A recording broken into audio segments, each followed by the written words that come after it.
नमस्कार, welcome to world affairs. मैं हूं प्रशांत धवन। नाउ रिसेंटली देश के जो नेशनल सिक्योरिटी एडवाइजर हैं अजीत डोवाल, इन्होंने एक बड़ी कमेंट करी। इन्होंने ये कह दिया कि देश का विभाजन ना होता, पार्टीशन ऑफ इंडिया ना होता अगर सुभाष चंद्र बोस कहीं ना कहीं लीडरशिप में होते। यहाँ पे आप देख पाओगे, no partition had was been there. ये देखिए, अजीत डोवाल साहब की जो स्टेटमेंट है ना, मैटर करती है। क्योंकि देखो, पहली बात, अजीत डोभाल साहब किसी पॉलिटिकल पार्टी का पार्ट नहीं है, ठीक है, as a national security adviser. उसके अलावा इन्होंने ये स्पीच दिया भी कहां पर है?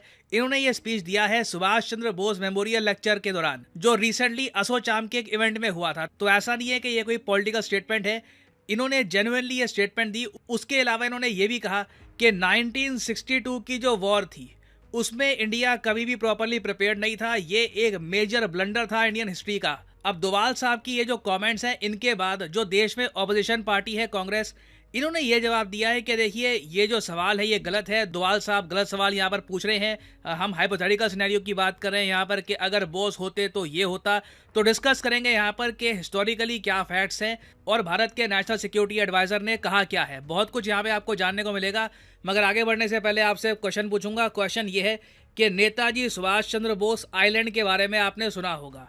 2018 में जो रॉस आइलैंड है उसका नाम बदलकर नेताजी सुभाष चंद्र बोस आइलैंड रखा गया था। आपको बताना है कि नेताजी सुभाष चंद्र बोस आइलैंड आज के समय आपको कहां पर मिलेगा, किसका पार्ट है ये? लक्षद्वीप आइलैंड्स का, अंडमान निकोबार का, गोवा का या पुडुचेरी का? कमेंट सेक्शन में करिए उत्तर। सही आंसर मैं आपको दूंगा वीडियो के एंड में। नाउ, रशिया के जो प्रेसिडेंट है व्लादिमीर पुतिन, ये काफी बार कह चुके हैं कि जो यूएसएसआर का कोलैप्स हुआ था ना, ये कैटास्ट्रॉफी ऑफ द सेंचुरी है। ऑफ कोर्स आपको पता होगा कि यूएसएसआर का जो कोलैप्स है ये 20th सेंचुरी में हुआ था और इसी सेंचुरी में वर्ल्ड वॉर 2 भी हुई थी, भारत का विभाजन भी हुआ था। ना पर्सनली आप मुझसे पूछें, सबसे बड़ी कैटास्ट्रॉफी की अगर हम बात करें ना, तो वो था भारत का विभाजन। क्यों? क्योंकि उसका इम्पैक्ट हम आज भी फील कर रहे हैं। आप अगर देखो, पहली बात तो बताया जाता है कि 2 लाख से लेकर 20 लाख के आसपास लोगों की मौतें हुई थी। कुछ हिसाब नहीं है कि कितने लोग मारे गए थे। और ऐसा नहीं है कि ये सब वॉर में मारे गए, कि जी कहीं पर बम गिर दिया, कहीं पर कुछ। इंसान ने इंसान को मारा है। This was one of the most brutal incidents in the entire world. और उसके अलावा देखिए, पार्टीशन के बाद रिजल्ट क्या निकल के आया।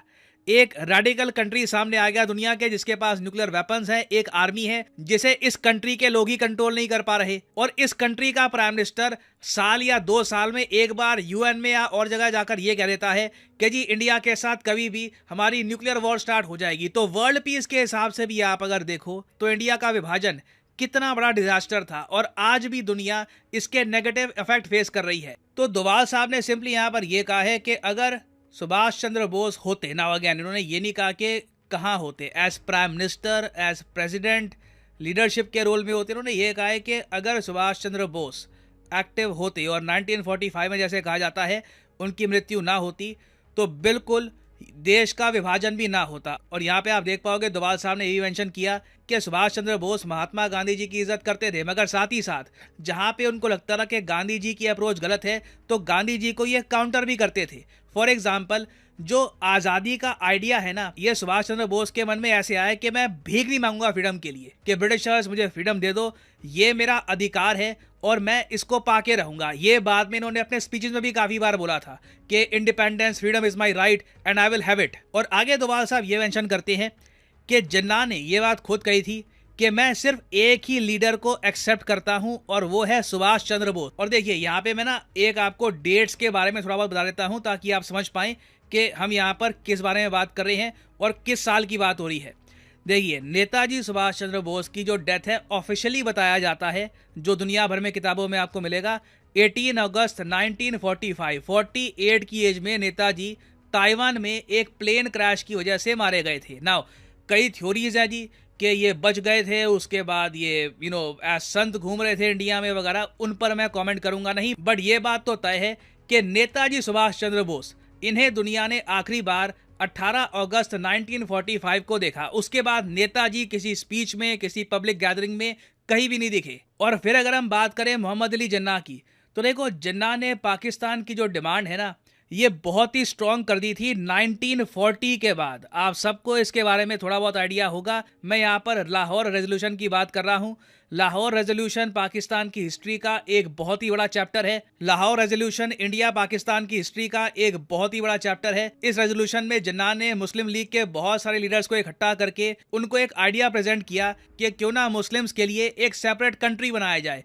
इस वक्त तक पाकिस्तान नाम किसी के माइंड में आया नहीं था, मगर मुस्लिम्स के लिए एक अलग कंट्री बनाई जाएगी, उसका कॉन्सेप्ट ऑफिशियली यहाँ पे जिन्ना ने रख दिया और रेजोल्यूशन में इस कॉन्सेप्ट को एक्सेप्ट भी कर लिया गया था। और उसके बाद से हमने देखा कि पाकिस्तान की डिमांड और ज़्यादा स्ट्रांग हो गई थी। ना बहुत सारी जो बुक्स हैं जो हिस्टोरियंस ने लिखी है उसमें एक बात आपको कॉमन मिलेगी कि लाहौर रेजोल्यूशन के बाद ना सुभाष चंद्र बोस ने काफ़ी बार जिन्ना से बात करने की कोशिश करी, उनको ये समझाया कि देखिए आपको प्राइम मिनिस्टर बनना है, आप देश के पहले पीएम बन जाइए, मगर पाकिस्तान की डिमांड छोड़ दीजिए, ये पूरे सब कॉन्टिनेंट के लिए डिजास्टर होगा। ये सबको दिख रहा था कि जो जिन्ना करने वाले हैं इसका जो आप कह लो रिजल्ट है वो आगे जाकर कई पीढ़ियां भुगतेंगी। और ये जो मैं आपको बात बता रहा हूँ ये मैंशनड है इस किताब में, Jinnah's Pakistan formation and challenges of a state. बहुत ही इंटरेस्टिंग किताब है।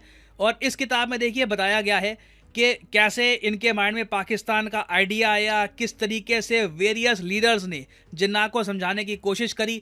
बट आप एक और बात नोटिस करना, कई किताबें लिखी गई हैं जहां पर हिस्टोरियंस ने यह भी कहा है कि जिन्ना का इनिशियली मेन कंसर्न ये था कि ब्रिटिशर्स जब चले जाएंगे उसके बाद पावर कौन संभालेगा, उसके बाद जो केंद्र सरकार होगी वो कैसी शेप की होगी, उसमें मुस्लिम्स की रिप्रेजेंटेशन कम तो नहीं हो जाएगी। तो ये जो सारे डर है जिन्ना के, इन्हें रिजॉल्व करने के लिए महात्मा गांधी, सुभाष चंद्र बोस सब ने अपनी तरफ से कोशिश करी। सुभाष चंद्र बोस ने अपनी तरफ से ये तक कह दिया कि आपको हम पीएम भी बना देंगे, बस पाकिस्तान की जो डिमांड है ये छोड़ दो। और जिन्ना भी काफी हद तक सुभाष चंद्र बोस की रिस्पेक्ट करते थे एज ए ग्रेट लीडर। मगर अनफॉर्चुनेटली नेताजी की डेथ हो गई 1945 में और फिर 1947 में देश का विभाजन हो गया। तो एक देखिए क्वेश्चन जनरली रेज होता है कि अगर नेताजी होते, नेताजी की ज़्यादा स्ट्रॉन्ग आवाज़ होती इंडिया की लीडरशिप में, तो शायद इंडिया का पार्टीशन भी ना होता, क्योंकि इन्हें पावर की हंगर नहीं थी। ये एक बार को अपनी पावर को त्यागने को भी तैयार थे। ये रेडी थे कि ठीक है जिन्ना तुम पहले पीएम बन जाओ, बस देश को बांटो मत। अब ये सब बातें जब अजीत डोभाल साहब ने करी, उसके रिस्पॉन्स में कांग्रेस पार्टी के एक बहुत ही बड़े लीडर हैं, इन्होंने ये जवाब दिया। इन्होंने यहाँ पर यह कहा कि did Netaji challenge Gandhi? Yes of course he did, बिल्कुल चैलेंज किया था। क्या नेताजी लेफ्टिस्ट थे? ये कह रहे हैं कि नेताजी लेफ्टिस्ट थे। आगे कहते हैं क्या नेताजी सेकुलर थे? इन्होंने कहा कि हाँ जी नेताजी सेकुलर थे। अब आगे ये कहते हैं कि अगर नेताजी होते तब तक 1947 तक, तो क्या भारत का विभाजन ना होता?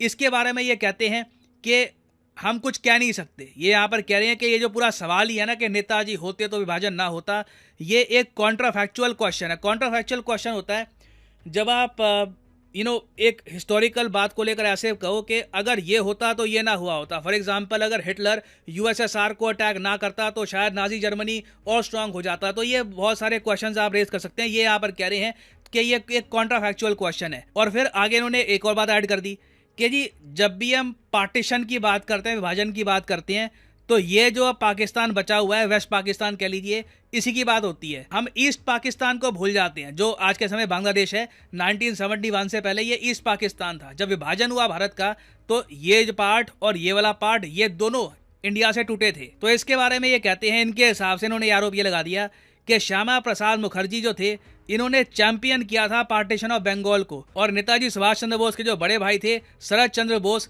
ये बंगाल के पार्टीशन के बिल्कुल अगेंस्ट थे। और बाद में इन्होंने एक बुक का मेंशन भी किया जो 2015 में ये बुक रिलीज करी गई है, इसमें ये बात लिखी है। तो देखिए पार्टीशन हो गया, नुकसान ना सिर्फ इंडिया का, उल्टा मैं कहूंगा पूरे इंडियन सब कॉन्टिनेंट का हो चुका है। तो आज के समय अब हम यही कह सकते हैं कि जी इसकी गलती थी कि जो वेस्ट पाकिस्तान है ये अलग हो गया, ऐसी गलती थी कि जो ईस्ट पाकिस्तान है अलग हो गया, बाद में बांग्लादेश बन गया। But sadly in the and हम यही कह सकते हैं लॉस पूरे इंडियन सब कॉन्टिनेंट का हुआ है। अब प्रॉपरली इसका ब्लेम किस पर जाता है, ये पर्सपेक्टिव पे डिपेंड करता है कि आपका यहाँ पे दृष्टिकोण क्या है, आप किस तरीके से हिस्ट्री को देखते हो। ना यहाँ पे मैं आपसे पूछना चाहूंगा आपका ओपिनियन। मैंने पर्सनली आपको जो भी फैक्ट्स थे हिस्ट्री से रिलेटेड बता दिए। अब मैं आपसे पूछना चाहता हूं कि अगर सुभाष चंद्र बोस जीवित रहते, इनकी मृत्यु 1945 में ना हुई होती, तो क्या आप मानते हैं कि तब भी भारत का विभाजन हो ही जाता, या फिर आपका मानना है नहीं नेताजी एक बार को भारत का जो विभाजन है ये रोक सकते थे? लिखेगा इसके बारे में कमेंट सेक्शन में, मैं जानना चाहूंगा आपका ओपिनियन। अगर आपका आंसर बहुत ही न्यूट्रल फैक्चुअल हुआ तो मैं कोशिश करूंगा कि उसको कमेंट सेक्शन में पिन भी कर दूं ताकि बाकी लोग भी उसको रीड कर पाएं। नाउ फाइनली वापस आते हैं प्रश्न की तरफ कि जी नेताजी सुभाष चंद्र बोस आइलैंड जो है ये कहां पे लोकेटेड है? तो ये लोकेटेड है अंडमान निकोबार आइलैंड्स में। जी हाँ, ये आपको पता होगा, जो रॉस आइलैंड है अंडमान निकोबार आइलैंड्स में, इसका नाम बदलकर नेताजी सुभाष चंद्र बोस आइलैंड रखा गया था। और फाइनली यहाँ पर मैं ये भी ऐड कर दूं कि आप किसी भी एग्जाम की तैयारी कर रहे हैं, चाहे एसएससी, यूपीएससी, बैंक, आप परचेज कर सकते हैं अनअकैडमी के quality courses.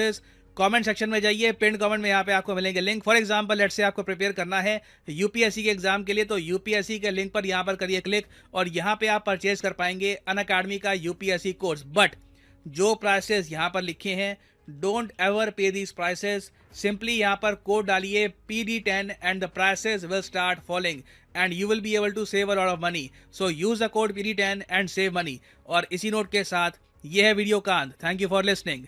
May the gods watch over you.